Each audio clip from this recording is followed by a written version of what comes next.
transfer as punishment on the flawed collegium system. So judiciary's flawed collegium system bears its inherent weakness yet again. So ಏನಿದೆ ಹೇಳ್ತಾ ಇದೆ?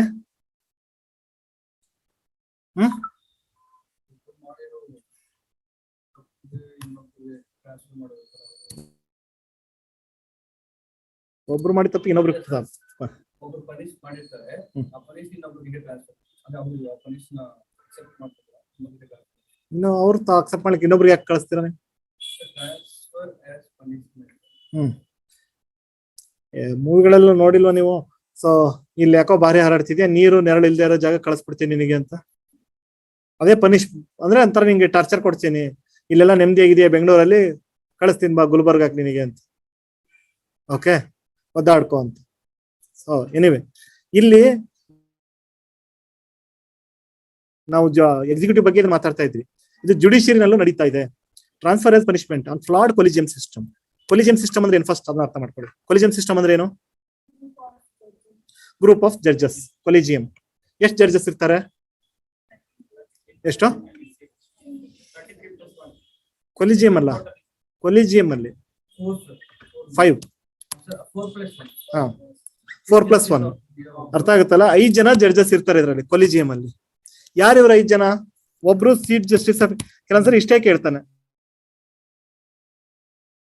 ಯಾರ್ಯಾರು ಇರ್ತಾರೆ ಅಂತ.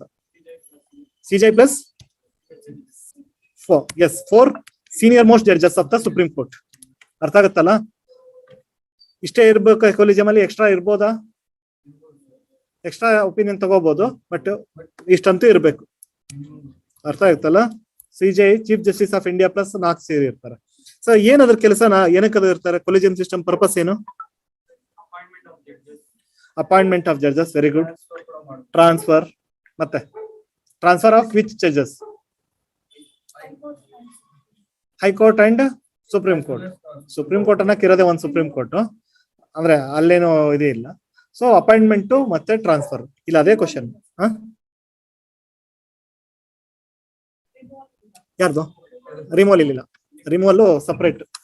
ಅದಕ್ಕೆ ಅದು ಇಂಡಿಪೆಂಡೆಂಟ್ ಅಂದ್ರೆ ಏನು? ರಿಮೂವಲ್ ಅಷ್ಟು ಈಸಿ ಇರಬಾರ್ದು, ಬಾ ಅಂತ ಕರ್ಕೊಳ್ಳೋದು ಈಸಿ ಇರಬೇಕು, ಹೋಗು ಅನ್ನೋದಷ್ಟು ಈಸಿ ಇರಬಾರ್ದು. ಅವಾಗಲೇ ಅವ್ರು ಸ್ಟ್ರಾಂಗ್ ಆಗೋದು.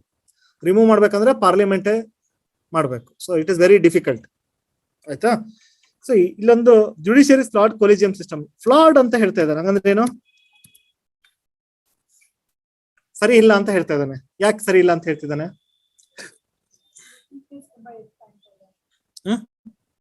ಏನದು? ಏನಕ್ಕೆ ಅದನ್ನ ಒಂದೇ ಬಿಟ್ಟು ಒಂದೇ ಅಂತೀರ? ಕರೆಕ್ಟಾ? ಹೆಸರಿಗೆ ಮಾತ್ರ ಇದೆ. So why it is called as flawed? ಅಂದ್ರೆ ಅದ ಏನದು ಅವ್ರ ಕೆಲಸ ಏನಂತ ಗೊತ್ತಾಯ್ತಲ್ಲ. ಇದ್ರಿಂದಗಡೆ ಒಂದು ಸ್ಟೋರಿ ಇದೆ. ಸಿ, ನಿಮಗೆ ಗೊತ್ತು, ಒಂದು ಗವರ್ಮೆಂಟ್ ಅಂದ್ರೆ legislature, executive, judiciary. So separation of powers. ಯಾಕಂದ್ರೆ ಒಬ್ರನ್ನೊಬ್ರು ಕಂಟ್ರೋಲ್ ಇಡ್ಬೇಕು ಅಂದ್ರೆ ಸಪರೇಟ್ ಇರಬೇಕು. ಎಕ್ಸಿಕ್ಯೂಟಿವ್ ಮಾಡೋದು ಏನಾದ್ರು ತಪ್ಪು ಮಾಡಿದ್ರೆ ಜುಡಿಷಿಯರಿ ಕ್ವಶನ್ ಮಾಡುತ್ತೆ, ಜುಡಿಷಿಯರಿ ಏನಾದ್ರು ತಪ್ಪು ಮಾಡಿದ್ರೆ ಎಕ್ಸಿಕ್ಯೂಟಿವ್ ಕ್ವಶನ್ ಮಾಡಕ್ಕೆ ಆಪರ್ಚುನಿಟಿ ಇದೆ ನಮ್ಮಲ್ಲಿ, ಕಾನ್ಸ್ಟಿಟ್ಯೂಷನಲ್ ಅಮೆಂಡ್ಮೆಂಟ್. ಬಟ್ ಅದನ್ನ ಬಿಟ್ಟು ಇನ್ ಜನರಲ್ ಆಗಿ ಈಗ ಇಲ್ಲೇನಾರು ಅಪಾಯಿಂಟ್ಮೆಂಟ್ ಮಾಡ್ಬೇಕು ಅಂದ್ರೆ ಪ್ರೊಸೆಸ್ ಇದೆ. ಅಂದ್ರೆ MP MLA ಆಗ್ಬೇಕಂದ್ರೆ ಗೆದ್ದು ಹೋಗ್ಬೇಕು, ಅದು ಪ್ರೊಸೆಸ್ ದೊಡ್ಡದಿದೆ. ನೀವು ಆಫೀಸರ್ಸ್ ಆಗ್ಬೇಕು ಅಂದ್ರೆ ಎಕ್ಸಾಮ್ ಬರೆದು ಮೆರಿಟ್ ಇದ್ದವ್ರಿಗೆ ಒಳಗಡೆ ಹೋಗ್ತೀವಿ. ಜುಡಿಷಿಯರಿಗೆ ಅಪಾಯಿಂಟ್ಮೆಂಟ್ ಹಂಗಿಲ್ವಲ್ಲ.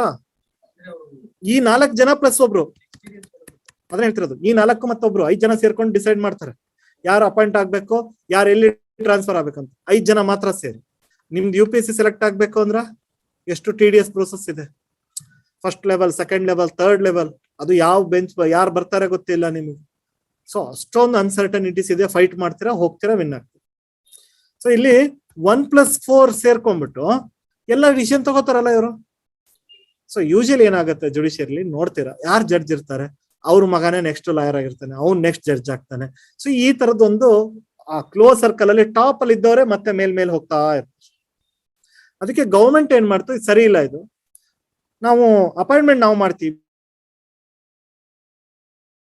ಅಂತ ಹೇಳ್ಬಿಟ್ಟು NJSC ತಗೊಂಬಂತು, ನ್ಯಾಷನಲ್ ಜುಡಿಷಿಯಲ್ ಅಪಾಯಿಂಟ್ಮೆಂಟ್ ಕಮಿಷನ್. ಆಯ್ತಾ? 2014 ಅಲ್ಲಿ. ಇವಾಗಿಲ್ಲ ಅದು. ಸೊ ನಾವು ಅಪಾಯಿಂಟ್ ಮಾಡ್ತೀವಿ 6 ಜನದ ಗ್ರೂಪ್, ಅದೇನ್ ಬೇಕಾಗಿಲ್ಲ. ಬಟ್ ಇದರಲ್ಲಿ ಜಡ್ಜಸ್ಸು ಇರ್ಲಿ, ಒಬ್ಬ ಮಿನಿಸ್ಟರ್ ಇರ್ಲಿ, ಅರ್ಥ ಆಗುತ್ತಲ್ಲ, ಅಪೋಸಿಷನ್ ಅವ್ರು ಇರ್ಲಿ, ಎಲ್ಲರೂ ಇದ್ಕೊಂಡು ಸೆಲೆಕ್ಷನ್ ಮಾಡ್ಕೊಡ್ತೀವಿ, ಅದರಲ್ಲಿ ಅಪಾಯಿಂಟ್ಮೆಂಟ್ ಆಗ್ಲಿ ಅಂತ. ಆಯ್ತಾ? ಸೊ ಜುಡಿಷಿಯರಿ ಏನ್ ಮಾಡ್ತಿದನ ಅಂದ್ರೆ ಕ್ಯಾನ್ಸಲ್ ಮಾಡ್ತೀವಿ. ಯಾಕೆ? Judiciary is independent. ಆಯ್ತಾ? ಸೊ ಹಾಗಾಗಿ ನೀವು ಅಪಾಯಿಂಟ್ಮೆಂಟ್ ಮಾಡೋದು ನಮಗೆ not allowed. Judiciary should be separate ಅಂತ ಹೇಳ್ಬಿಟ್ಟು ಇದನ್ನ ಮತ್ತೆ ಕ್ಯಾನ್ಸಲ್ ಮಾಡ್ಬಿಟ್ರು. ಜುಡಿಷಿಯರಿ ತೆಗೆದು ಕಿತ್ತಾಗ್ತದ. ಸೊ ವಾಪಸ್ ಮತ್ತೆ ಕೊಲಿಜಿಯಂ ಸಿಸ್ಟಮೇ ರಿಸ್ಟೋರ್ ಆಯ್ತು. ಆದ್ರೆ ಎಲ್ಲರಿಗೂ ಗೊತ್ತು ಅಂತ ತೆಗೆದು ಹಾಕಿದ್ರ ಬಗ್ಗೆ, ಓಕೆ ಸರ್ ಅದು ಇಂಡಿಪೆಂಡೆಂಟ್ ಆಗಿ ಇರಬೇಕು, ಅಗ್ರೀಡ್. ಬಟ್ ಸ್ಟಿಲ್ ಈ ಅಪಾಯಿಂಟ್ಮೆಂಟ್, ಟ್ರಾನ್ಸ್ಫರ್ ಇವೆಲ್ಲ ಏನಿದೆ ಅಂದ್ರೆ ಆ ಟಾಪ್ ಅಲ್ಲಿ ಒಂದು 5 ಜನ ಕುತ್ಕೊಂಡು ಮಾತಾಡೋದು ಮಾಡೋದು ಇಷ್ಟರ ಮಟ್ಟಿಗೆ ಸರಿ. ಸೊ ಅದಕ್ಕೆ ಅಲ್ಲಿ ಫ್ಲಾಡ್ ಅಂತ, ಯಾಕಂದ್ರೆ ಒಂದು ವರ್ಡ್ ಹೇಳಕ್ ಇಷ್ಟು ಕತೆ ಹೇಳ್ಬೇಕು. ಪ್ರಾಬ್ಲಮ್ ಇದೆ ಅಲ್ಲಿ. ಆಕ್ಚುಲಿ ಇದಕ್ಕಿಂತ ಮುಂಚೆ ಇನ್ನೂ ವರ್ಷ ಇತ್ತು, 1+2 ಇತ್ತು. ಸಿಜೈ ಮತ್ತೆ ಇಬ್ರಷ್ಟೇ ಅಂತ. ಸೊ ಅದಕ್ಕಿಂತ ಮುಂಚೆ ಒಬ್ಬರೇ ಇತ್ತು ಸಿಜೈ ಅಂತ. ಸೊ 3 ಜನ ಕುತ್ಕೊಂಡು ಅವ್ರೇನ್ ಡಿಸೈಡ್ ಮಾಡ್ತಾರೆ ಹೋಗ್ಬಿಡಾರಲ್ಲ. ಸೊ ಅದಾದ್ಮೇಲೆ ಸ್ವಲ್ಪ ಸ್ಟ್ರಿಕ್ಟ್ ಮಾಡೋಣ ಅಂತ 4 ಮಾಡಿದ್ರು. ಬಟ್ ಸ್ಟಿಲ್ ಅದ್ರ ಬಗ್ಗೆ ಅಬ್ಜೆಕ್ಷನ್ಸ್ ಇದ್ದೇ ಇದೆ. ಸೊ ಇದು ಹೆಂಗ್ ಸರಿಯಪ್ಪ? ಬೇರೆ ಕಡೆಗೆಲ್ಲ ಎಷ್ಟು ಟಫ್ ಇದೆ, ಇಲ್ಲ ಅಪಾಯಿಂಟ್ಮೆಂಟ್ ಅವ್ರೇನ್ ಡಿಸೈಡ್ ಮಾಡ್ತಾರೆ ಅದ್ರ ಬೇಸ್ ಮೇಲೆ ಆಗುತ್ತೆ. ಆಯ್ತಾ? ಅರ್ಥ ಬಂತ? ಆಯ್ತಾ? ಕೊಲಿಜಿಯಂ ಸಿಸ್ಟಮ್ ಯಾಕೆ ಫ್ಲಾಡ್ ಅಂತ ಹೇಳ್ತಾ ಇದಾರೆ ಅಂತ, ಅದರಲ್ಲಿ ಪ್ರಾಬ್ಲಮ್ ಇದೆ. ಪ್ರೆಸಿಡೆಂಟ್ ಅಪಾಯಿಂಟ್ ಮಾಡ್ತಾರೆ ಅಷ್ಟೇ. ಇವ್ರು ಹೇಳಿದ್ರೆ ಅವ್ರನ್ನ ಅಪಾಯಿಂಟ್ ಮಾಡ್ತಾರೆ ಅಷ್ಟೇ. ಅದಕ್ಕೆ ಬಂದಿರೋದು ಪ್ರಾಬ್ಲಮ್.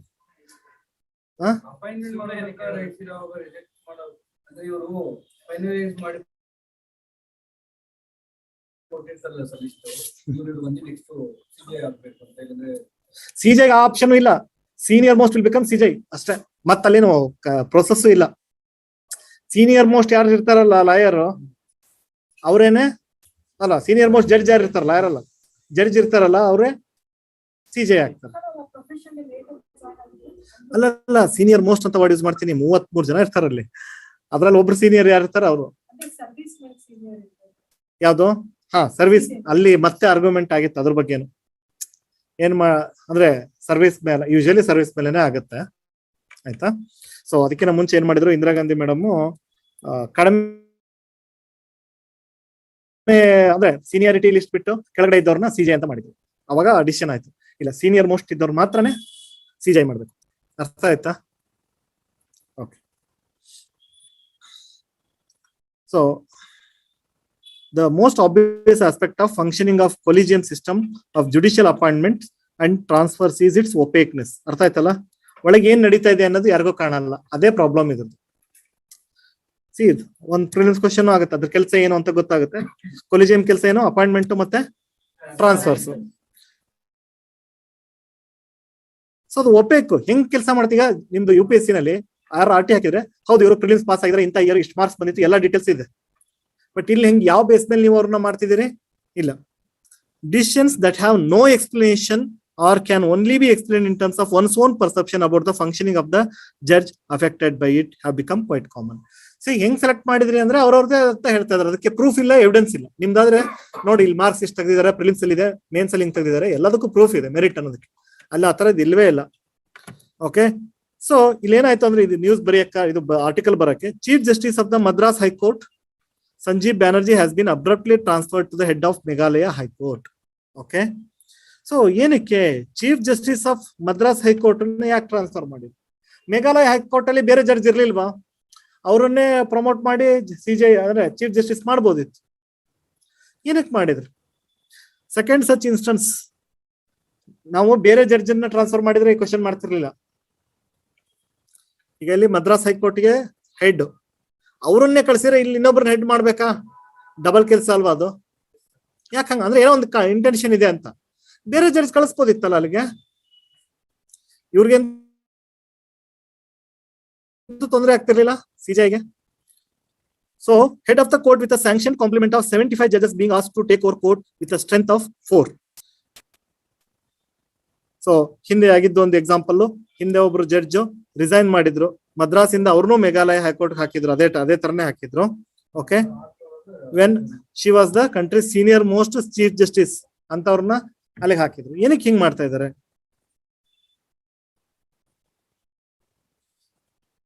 ಹಾಕಿದ್ ತಪ್ಪು ಅಂತ ಮಾತಾಡ್ತಿಲ್ಲ ಇಲ್ಲಿ.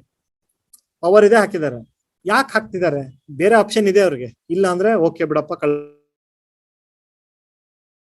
ಅಂತ. ಓಕೆ,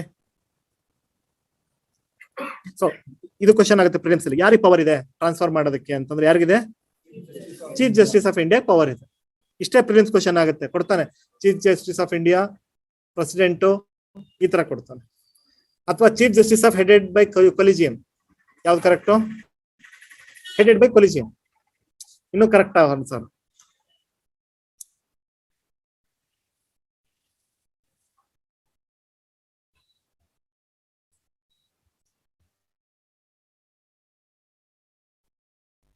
ಓಕೆ, ಸೊ ಅಷ್ಟೇ ಹೇಳಿದ್ದು. ಅಲ್ಲಿರುವಂತ ಜಡ್ಜ್ಗಳನ್ನೇ ಎಲಿವೇಟ್ ಮಾಡಿ ಪ್ರಮೋಷನ್ ಕೊಟ್ಟಿದ್ರೆ ಆಗೋಗಿರೋದಲ್ವಾ, ಇಲ್ಲಿಂದ ಯಾಕೆ ಕಳಿಸ್ಬೇಕು ಅಂತ.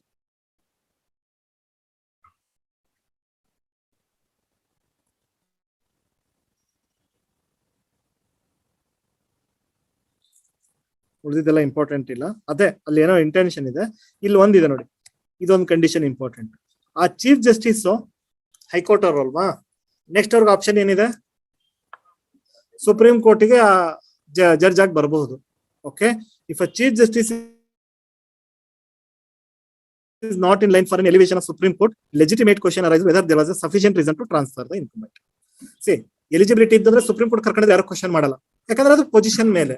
ಬಟ್ ಇಲ್ಲಿ ಒಂದು ಹೈಕೋರ್ಟ್ ಚೀಫ್ ಆಗಿದ್ದವ್ರನ್ನ ಅಲ್ಲಿ ಕಳಿಸಿ ಮಾಡೋಂಥದ್ದು ಏನಿತ್ತು, ಅದು ಕ್ವಶನ್.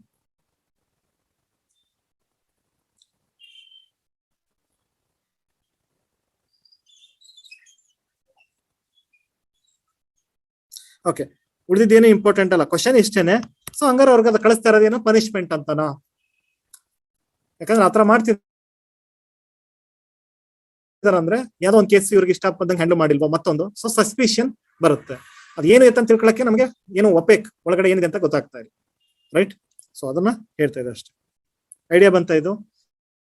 ನೀವು ಕಲ್ತ್ಕೊಂಡಿದ್ದೇನಿಲ್ಲ ಅಂದ್ರೆ ಕೊಲಿಜಿಯಂ ಸಿಸ್ಟಮ್ ಬಗ್ಗೆ ತಿಳ್ಕೊಂಡ್ರಿ, ಅವ್ರಿಗಿರೋ ಪವರ್ಸ್ ಬಗ್ಗೆ ತಿಳ್ಕೊಂಡ್ರಿ, ಸಿಜೆ ಏನ್ ಮಾಡ್ಬೋದು ಅಂತ ತಿಳ್ಕೊಂಡ್ರಿ, ಒಂದು ಹೈಕೋರ್ಟ್ ಇಂದ ಇನ್ನೊಂದು ಹೈಕೋರ್ಟಿಗೆ ಟ್ರಾನ್ಸ್ಫರ್ ಹೋಗ್ಬೋದು ಅಂತಿದೆ. ಮತ್ತೆ ಇನ್ನೊಂದು ಆಪ್ಷನ್ ಗೊತ್ತಾಯ್ತು ನಿಮಗೆ, ಆ ಹೈಕೋರ್ಟ್ ಅಲ್ಲಿ ಯಾರು ಸೀನಿಯರ್ ಮೋಸ್ಟ್ ಇದಾರಲ್ಲ ಅವರನ್ನ ಜಡ್ಜ್ ಸಿಜೆಐ ಮಾಡ್ಬೋದಲ್ಲ, chief justice of Karnataka, chief justice of Meghalaya ಅಂತ ಮಾಡ್ಬೋದಿತ್ತಲ್ಲ. ಸೊ ಇಷ್ಟು ಪಾಯಿಂಟ್ಸ್ ನಿಮಗೆ ಪ್ರಿಲಿಮ್ ಕ್ವಶನ್ ಆಗುತ್ತೆ. ಮೇನ್ಸ್ ಅಲ್ಲಿ ಏನ್ ಬರುತ್ತೆ ಅಂದ್ರೆ ಕೊಲಿಜನ್ ಸಿಸ್ಟಮ್ ಬಗ್ಗೆ ಬರುತ್ತೆ. ಬಟ್ ಇದಕ್ಕೀಗ ಏನೋ ಸೊಲ್ಯೂಷನ್ ಕೊಡಕ್ಕೆ ಆಲ್ರೆಡಿ ಮಾಡಿ ಫ್ಲಾಪ್ ಆಗಿದೆ, ಅದು ಬೇರೆ ಏನ್ ಸೊಲ್ಯೂಷನ್ ಕೊಡಕ್ ಸಾಧ್ಯ? ಸೊ ಅವರೇ ಒಂದು ಅಪಾಯಿಂಟ್ಮೆಂಟ್ ಕಮಿಟಿನ ರೆಡಿ ಮಾಡ್ಕೊಳ್ಳಿ. ಬರೀ 4 ಜನ ಸಾಕಾಗಲ್ಲ, ಪ್ರತಿ ವರ್ಷ ಚೇಂಜ್ ಮಾಡಿ. ಈಗ ಹೆಂಗ್ UPSC ಇದೆ ಅಲ್ಲಪ್ಪ, ಸೊ ಅದೇ ತರ ಅವರು ಒಂದು ಇಂಡಿಪೆಂಡೆಂಟ್ ಬಾಡಿನ ಮಾಡ್ಕೊಳ್ಳಿ. ಅಲ್ಲಿ ರಿಟೈರ್ಡ್ ಚೀಫ್ ಜಸ್ಟಿಸ್ ಈ ತರದವ್ರನ್ನ ಹಾಕಿ ಪ್ರೊಸೆಸ್ ಮಾಡ್ಲಿ ಅಪಾಯಿಂಟ್ಮೆಂಟ್ ವಿಚಾರಕ್ಕೆ. ಎಲ್ಲಿ ಎಲ್ಲರದು ಸಜೆಷನ್ ಬರೆಯಕ್ಕೆ ಏನು ಪ್ರಾಬ್ಲಮ್ ಇಲ್ಲ, 33 ಜಡ್ಜ್ ಒಪಿನಿಯನ್ ತಗೊಳ್ಳೋಣ ಅಂತ. ಸೊ ಅವಾಗ ಸ್ವಲ್ಪ ಬ್ಯಾಲೆನ್ಸ್ ಆಗ್ಬಿಡುತ್ತೆ. ಇಬ್ರಾದ್ರೆ ಅರ್ಥ ಆಗುತ್ತಲ್ಲ, ಟೀ ಕಾಫಿ ಕುಡಿಸ್ಬಿಟ್ಟು ಓಕೆ ಅನಿಸ್ಬಿಡ್ಬೋದು. 33 ಜನಕ್ಕೆ ಕರೆಕ್ಟ್ ಅಲ್ಲ? ಸೊ ಆತರ ಒಂದು ಒಪಿನಿಯನ್ ಬ್ಯಾಲೆಟ್ ಸಿಸ್ಟಮ್ ತರನೋ ಏನೋ ಹೇಳ್ತಾರೆ ಸಜೆಷನ್. ಇದಂತೂ ಒಪ್ಕೊಳ್ಳಿಲ್ಲ ಅವ್ರು, ಅದು NJAC. ಅಟ್ಲೀಸ್ಟ್ ಹಿಂಗಾರು ಮಾಡ್ಬೋದಲ್ಲ.